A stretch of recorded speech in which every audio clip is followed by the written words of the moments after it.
Hola, ¿qué tal a todos? Bienvenidos a un nuevo tutorial de Osmotica.com. El día de hoy hablaremos un poco más acerca de las variables de frecuencia y acerca de un dato muy interesante que encontré en un variable de frecuencia que estoy reparando en estos momentos. Y el dato interesante que encontré fue gracias a las prácticas que hice en el laboratorio antes de llevar esto a una empresa, un variador de frecuencia, y conectárselo a un motor trifásico. Les contaré brevemente cuáles fueron las pruebas que hicimos. Primero que todo, hicimos una alimentación trifásica de 440 voltios. ¿Cómo la creamos? Pues con 3 transformadores monofásicos conectados en forma delta a la entrada y a la salida. Elevamos de 220 voltios que teníamos en la red trifásica, aquí en Colombia lo más normal es 220 trifásica, y la llevamos a 440 voltios trifásica. Esto con una potencia de 400 voltiamperios. ¿Eso qué quiere decir? Que la potencia no me alcanzaba para mover el motor con el que estábamos probando. Es decir que lo primero que hice fue le dije adiós al motor. Dije listo, vamos a conectar simplemente nuestro variador y lo vamos a programar. ¿Por qué? Porque él es programable. Él necesita que le digan algunos parámetros para conocer cómo queremos que trate nuestro motor. Entre las programaciones que él trae protección contra pérdida de una fase a la entrada o pérdida de una fase a la salida. Recordando que las fases a la salida son U, B y W. ¿Listo? Entonces, en el laboratorio programamos todos sus parámetros para que tuviera, primero que todo, control vectorial. Lo segundo, trabajase a una frecuencia de 30 Hz hasta 90 Hz. Que de hecho me gustaría quienes ven este video que nos comenten qué opinan acerca de llevar un motor hasta 90 Hz. Es decir, 30 Hz por arriba de la frecuencia nominal a la que está hecho para trabajar. Es decir, este motor iba a trabajar desde un 50% de su velocidad nominal hasta un 150% la velocidad a la que lo hizo un fabricante. ¿Listo?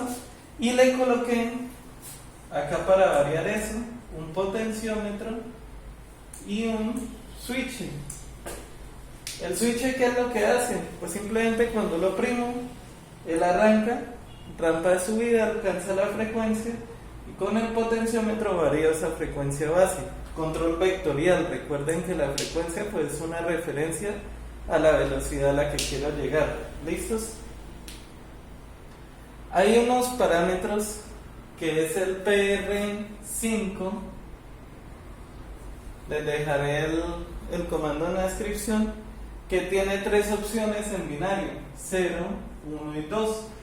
0 significa no protege nada.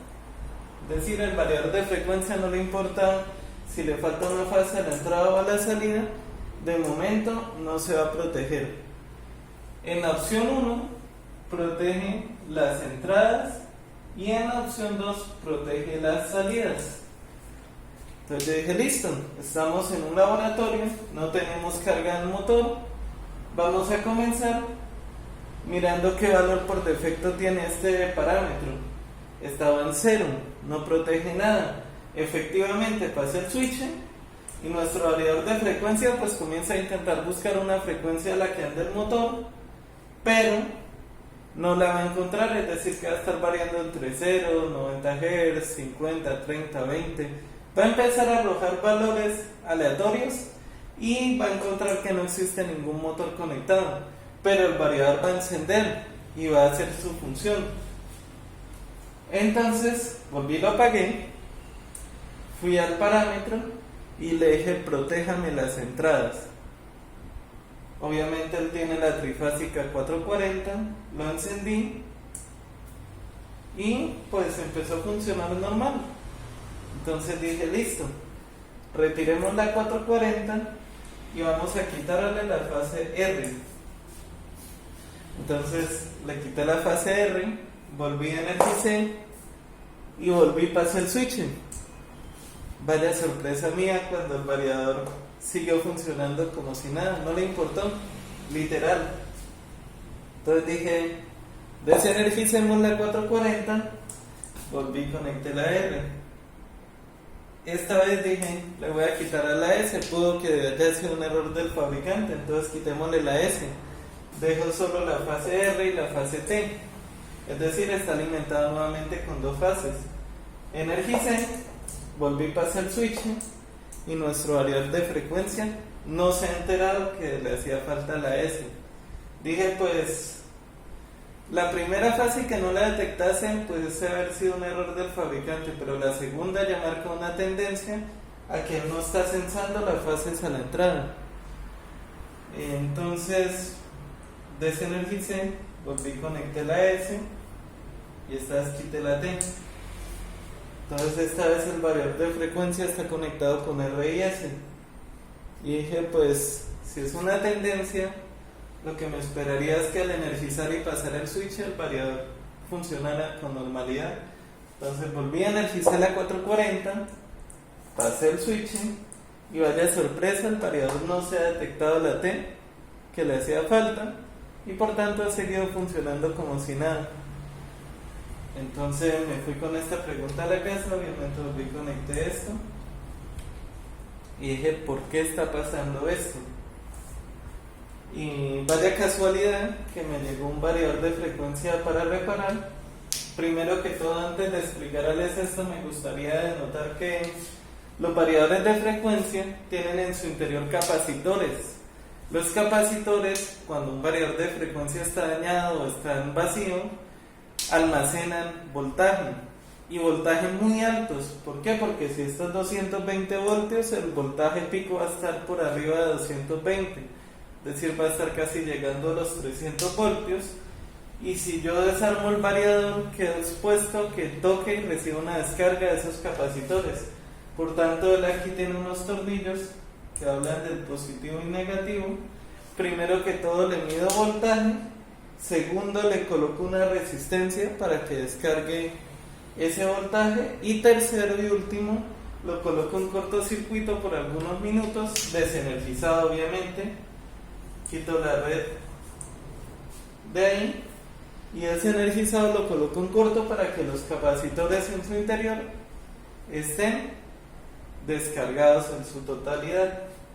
Cuando se descargaron en su totalidad, pues dejando el cortocircuito de acá, procedí a quitarle los tornillos al variador. Retiro la tarjeta principal.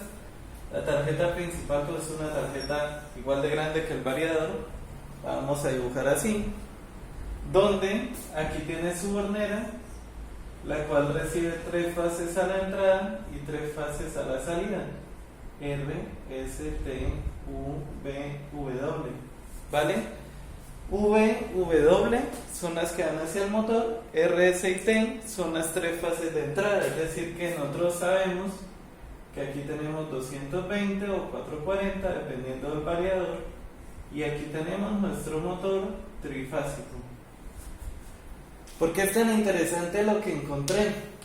Porque al mirar esta tarjeta en detalle encontré aquí una cajita que tiene muchos pines, creo que eran 32 o 34, no recuerdo en este momento. Aquí tenemos los peligrosos capacitores, habían 6 en total en fila, y aquí teníamos un grupo de fuentes DC.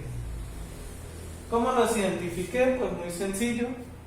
Al destapar el variador, los capacitores, pues obviamente los ves de inmediato. Las borneras, pues ni se diga, son las mismas que teníamos enfrente del variador. Esta cajita que me llamó mucho la atención, y 2 fuentes DC que las identifiqué por sus capacitores y porque en la board vienen marcadas como fuentes DC.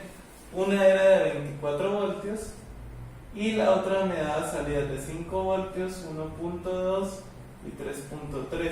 Muy interesante. Pues ¿qué es lo que hace esto? Alimentar a la parte electrónica. Bueno, Entonces dije, sigamos, ¿qué tiene esta cajita? Pues primero, recordarles que para desmontar esta cajita estaba conectada al disipador de calor, es decir, que ya tenía una idea que eran las partes que se calentaban del variador. ¿Y qué se puede calentar en un variador? Pues el puente IGBT y el puente rectificador.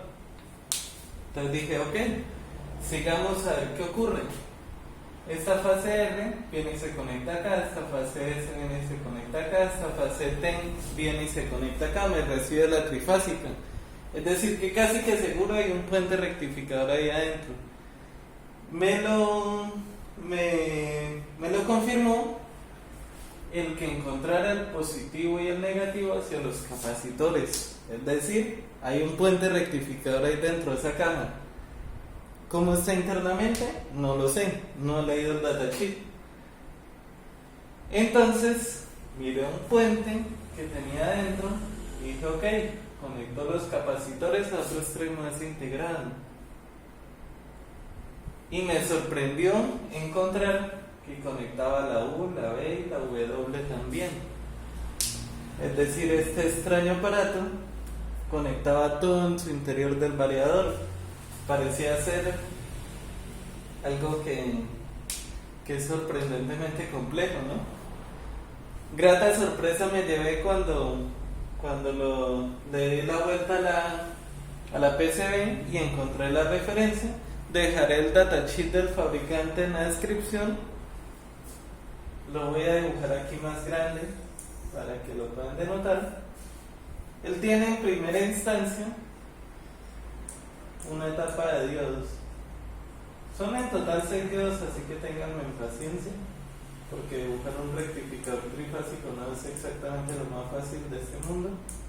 Aquí tenemos la fase R, S y T. Aquí tenemos todos los negativos y aquí tenemos todos los positivos.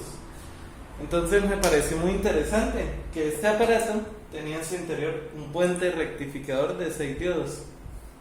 Y más interesante todavía, eso sí no lo voy a dibujar en detalle acá porque entenderán que el tablero es muy pequeño para este gráfico. Tenía su puente IGBT.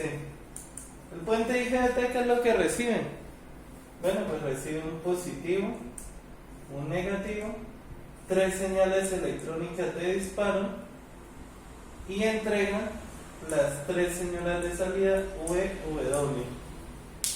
¿Por qué es tan interesante este puente? Porque el puente contiene todos los elementos que se calientan en un circuito electrónico de rectificación AC-DC y DC-AC. ¿Esto en dónde lo solemos encontrar? Típicamente se encuentra en un UPS o en un inversor, o en este caso, un variador de frecuencia. ¿Esto qué quiere decir? Que yo tengo una señal trifásica AC que llega y se me convierte en una señal casi DC. Me gustaría hacer la connotación acá. Esto no es señal DC, es señal continua, porque está apenas filtrada por los capacitores, no tiene regulador. De aquí pues salen otras mini fuentes DC que vienen y me alimentan la parte de control, pero que viene nuestro driver de potencia IGBT y genera la trifásica a la salida. Pero ¿qué es lo interesante? Si tomásemos solo 4 de los 6 diodos, cualquiera, se elijan estos 4, los de R y S, y le inyecto entre R y S 220 voltios, pues entre positivo y negativo voy a tener aproximadamente el voltaje pico de 220 voltios, o sea, 220 por raíz de 2. Pero si ahora energizo S y T, pues también voy a tener el voltaje pico ahí en la salida de C. Y si por el contrario conecto solo R y T, también tengo el mismo voltaje, sin carga, ojo, sin carga. Sin carga, pues aparentemente al variador no le importase no tener una fase porque igualmente la está rectificando en su interior a DC. ¿Qué significa? Que cuando uno quiera programar un variador o hacer pruebas de comunicación Modbus, hacer pruebas con las botoneras, mirar el display 7 segmentos, diagnosticarlo. No sé, lo que quieras hacer que realmente no implique conectar un motor a las salidas y que tenga deshabilitadas pues todas las protecciones, obviamente, para que no se dispare al no detectar una fase. El variador puede funcionar con solo 2 fases o inclusive con una sola de las fases si tiene el voltaje nominal. ¿Eso qué quiere decir? Que si yo tengo 110 y lo puedo llevar a 440, que es lo que necesito inyectar acá, el variador debe funcionar. Si tengo 220 bifásica, ojo, 2 fases, y lo puedo llevar a 440 con un transformador, lo puedo encender. Y que si tengo, pues lo que hicimos en el laboratorio, la trifásica 220 y con conexión delta, la puedo llevar a 440, el variador tiene que prender. ¿Eso qué me llevó a la conclusión? Pues bueno, primero que todo, esta placa, que la llamamos la caja negra de un principio de la tarjeta, es una placa muy útil en la industria, en los hogares. ¿En qué lo veo yo en los laboratorios? En la siguiente situación, imagínense que yo tengo un laboratorio en un pueblo X. Digo pueblo porque no tienen, estaría retirado de la ciudad, suponiendo que el transformador de la cuadra sea un transformador monofásico, la peor de las situaciones. Entonces tengo 110 con un transformadorcito que se puede hacer en casa. Logré llegar a la 220 voltios. Obviamente un transformador de la potencia que se necesite. Pues un ingeniero electrónico puede, con estos 220 voltios bifásico, sacar una salida de 220 voltios trifásico. Muy interesante. Es decir, que puedo pasar de una monofásica, bifásica o trifásica a una trifásica, de la cual conozco su frecuencia y de la cual puedo variar sus características eléctricas como voltaje y por ende controlar a la corriente. ¿Aplicable a qué? A muchas industrias. Imagínense que allá donde tenía 110 y logré elevar a 220, necesito que conectar un motor trifásico. Y simplemente la empresa de energía me dice, no es posible porque la infraestructura no la hay. Entonces podría comprarse un equipo el cual sea capaz de recibir estas 2 fases y generarme la salida de una trifásica confiable que sea capaz de mover ese motor. Los invito a hacer sus comentarios en el video.